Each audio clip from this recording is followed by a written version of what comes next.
Orang tua di Alor ajar saya bilang begini. Dunia mau berubah silakan berubah. Dunia mau jalan seperti apapun silakan. Tapi ada hal yang perlu diingat. Dia kasih tahu saya bilang begini. Saya tinggal di Kepala Burung waktu itu. Dia bilang begini. Kita tidak bisa melarang burung terbang lewat kepala. Tapi yang kita jaga jangan sampai dia buang kotoran di atas kepala. Kita tidak bisa melarang orang buat jalan di samping kebun. Yang kita jaga jangan sampai dia tolak kita punya pagar, dia injak kita pun tanaman. Saya tambah satu, oh kalau begitu, kita tidak bisa larang semua nona dan ibu-ibu pakai celana umpan di Kupang, tidak bisa. Yang kita jaga adalah jangan sampai dia pakai celana umpan, kita terumpan semuanya. Itu yang kita perlu jaga. Dan pelajaran itu saya cukup dapat di Alor saja, itu yang luar biasa.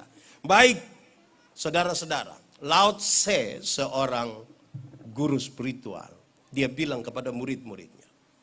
Ada 3 hal yang paling dibutuhkan oleh satu negara. Pertama, tentara. Kedua, makanan. Dan yang ketiga, kepercayaan.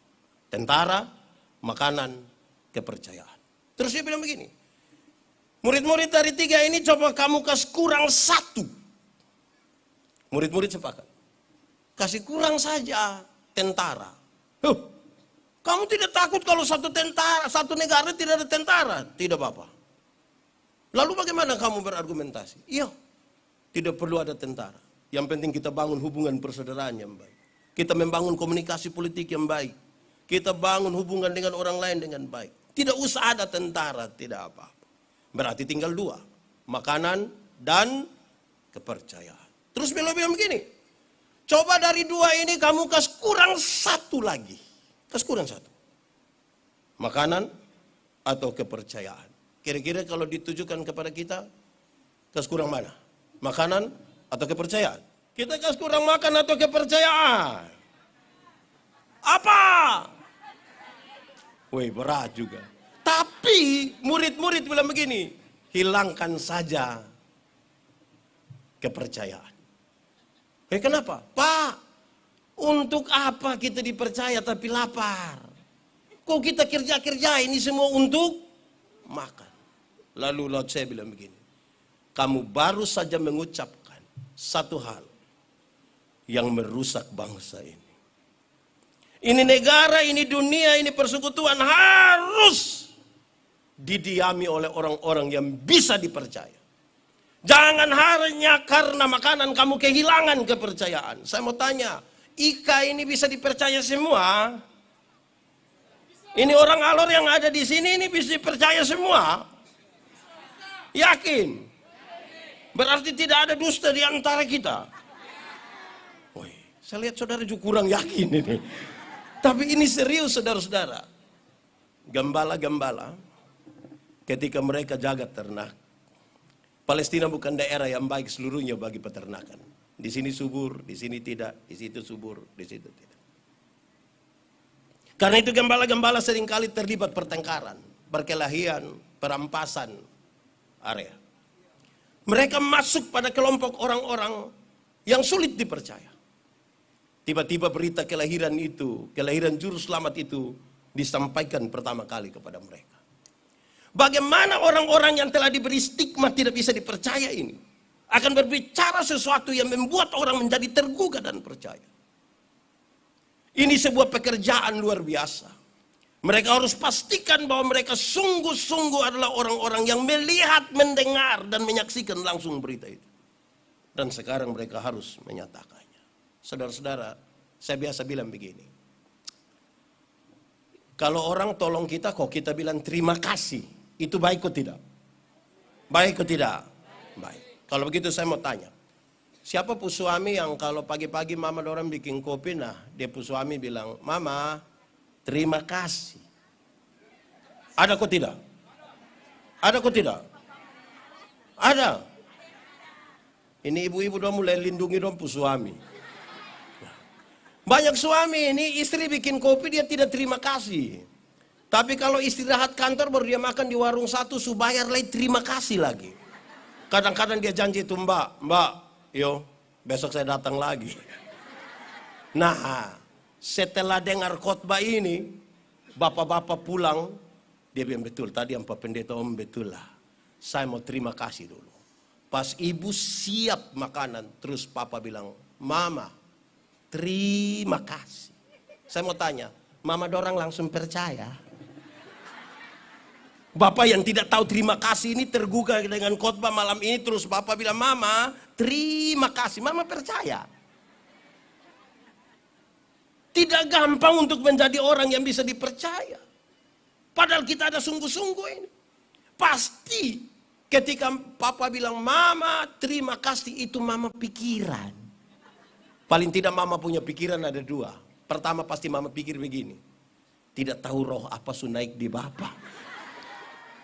Atau yang kedua, jangan-jangan Mama pikir begini. Jangan sampai ini hari terakhir. Tiba-tiba beliau jadi. Menjadi dipercaya itu tidak gampang, saudara-saudara. Dan kita butuh perjuangan tentang itu. Saya lihat saudara-saudara, kan saya tinggal di Alor. Saya bertemu banyak orang Alor di luar Alor. Orang Alor itu tidak takut bikin pesta. Mau susah, mau senang, tetap kita lego-lego sampai pagi. Mau susah, mau senang, mau resesi, mau isu apapun, tetap ini Alor, Pak. Berarti bukan soal uang. Bukan soal uang. Saudara-saudara, saya baca satu artikel kecil tentang uang. Dia bilang begini. Ada satu tempat makan. Di situ ada orang makan. Oh iya di tempat makan ya orang makan. Kalau di tempat makan orang tidur, itu namanya tempat tidur. Dia makan terus ada pengamen. Ini pengamen ini dia datang menyanyi seadanya. Ku ingin saat ini engkau. Terus dia langsung kasih keluar dia pun gelas itu, kok goyang-goyang begini dong, kasih uang. Berapa? 500. 1000, 2000, receh. Di tempat makan yang lain, ada juga orang makan, ada juga pengamen. Tapi pengamen ini dia datang. Dia datang ke tiap-tiap meja terus dia bilang begini. Saya bisa menyanyi? Iya. Kamu mau saya menyanyi lagu apa? Dong kasih tahu, dan dia mulai main gitar dan dia mulai menyanyi.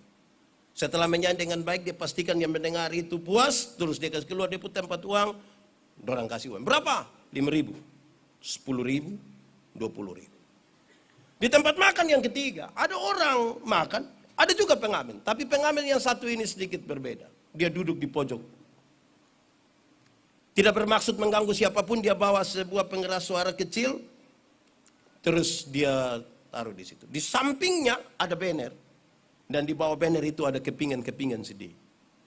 Di banner itu tertulis, 20% dari hasil penjualan kepingan-kepingan sedih ini akan dipakai untuk membantu ada kampung mana begitu. Habis makan ada yang tanya, berapa? 50.000. Ada yang ambil satu, ada yang ambil dua, ada yang berikan uang lebih di situ. Sama-sama menyanyi di tempat makan, tapi ada yang dapat uang receh, ada yang dapat uang besar. Kenapa bisa begitu Pak Pendeta? Satu, yang di tempat makan pertama, yang menyanyi seadanya langsung kasih keluar uang. Kasih keluar tempat uang, dia dapat uang. Tapi apa? Uang receh. Kenapa? Karena dia hanya memandang uang dengan mata. Semua ukuran dia uang. Persahabatan uang, pertemanan uang, kumpul keluarga uang. Dia mau datang di acara, dia takut kan bilang nanti panitia bilang 100 ribu. Semua uang. Dia dapat uang. Tapi berapa? Receh. Pak Pendeta, saya pun teman satu dia begitu tapi kaya raya. Tidak. Dia miskin. Dia tahu cara mengumpulkan uang yang banyak. Tapi dia tidak tahu cara menikmatinya. Dia tahu menjadi kaya. Tapi dia tidak tahu menjadi bahagia. Saya suka bilang begini. Kumpul uang banyak-banyak. Tapi tidak pernah jalan-jalan di Surabaya. Satu saat di Surabaya dia bilang, Pendeta, saya di Surabaya. Wah, enak pesir-pesir. Tidak Bapak. Terus saya di rumah sakit Dr. Sutomo Bapak. Sudah dapat rujukan dulu baru dia pergi Surabaya. Jadi hidup dan begitu. Di tempat makan yang kedua, dia dapat uang. Berapa? 5.000, 10.000, 20.000. Kenapa lebih besar? Dia tidak sekedar memandang uang dengan mata saja. Tapi dia memandang uang sekaligus dengan otak. Dia berpikir. Dia berlatih. Dia mengelola dirinya. Dia harus main gitar dengan baik. Dia harus tahu semua lagu. Kenapa? Karena kepadanya dia akan tanya orang, mau saya menyanyi lagu apa? Dia mesti tahu semua. Mengeksplor semua yang ada pada dirinya. untuk dia jual. Bayangkan kalau dia pitanya orang Alor yang di situ bilang, mau saya menyanyi lagu apa? Terus itu orang bilang, Taramiti Tumenku. Saya yakin dia pusing itu. Jadi dia mesti belajar semua dulu. Dia tahu semua baru dia berani tanya orang. Dia dapat uang lebih besar. Ketiga, kenapa dia dapat uang lebih besar?